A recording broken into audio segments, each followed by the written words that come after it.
कहानी पहले प्यार की झूठ का पर्दा। घर के आंगन में हल्की धूप फैली थी, लेकिन माहौल में एक अजीब सी ठंडक थी। हर कोई महसूस कर रहा था कि इस घर में कुछ ऐसा है जो दिखता नहीं, कुछ ऐसा जो भीतर ही भीतर सबको जला रहा है। अजय महीनों से व्हीलचेयर पर था। एक हादसे के बाद डॉक्टरों ने साफ कहा था कि अब वो कभी चल नहीं पाएगा। नेहा उसकी देखभाल करती थी, हर सुबह उसकी दवाई, हर शाम उसका खाना और रात में उसके दर्द की तसल्ली।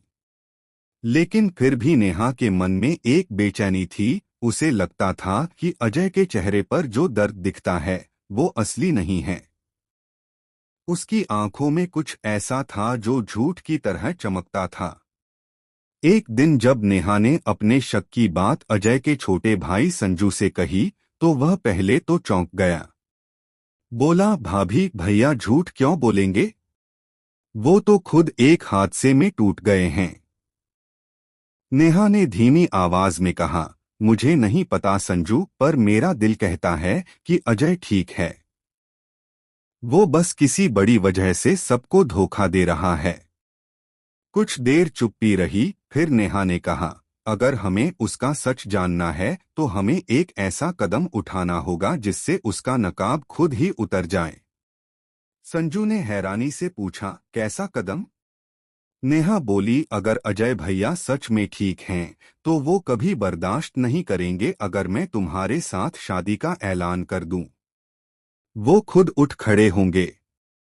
पहले तो संजू ने मना किया, नेहा यह बहुत बड़ा खेल है, अगर बात उल्टी पड़ गई तो? नेहा की आंखों में दृढ़ता थी। मुझे अजय से सच चाहिए, चाहे इसके लिए मुझे सबकी नजरों में गिरना ही क्यों न पड़े। अगले ही दिन हवेली में जैसे तूफान आ गया। नेहा और संजू ने पूरे परिवार के सामने घोषणा की, हम दोनों शादी करने जा रहे हैं। कमरे में सन्नाटा छा गया। सविता देवी, अजय की मां, के हाथ से थाली गिर गई। क्या कहा तुमने? नेहा उन्होंने कांपती आवाज में पूछा। तुम तो अजय की सेवा कर रही थी और अब यह सब? नेहा ने झूठी मुस्कान ओढ़ ली, मां जी, अजय भैया अब कभी ठीक नहीं होंगे। मैंने फैसला किया है कि अब अपनी जिंदगी आगे बढ़ाऊं। सविता देवी के चेहरे पर अविश्वास था। नेहा, ये मैं कभी मंजूर नहीं करूंगी।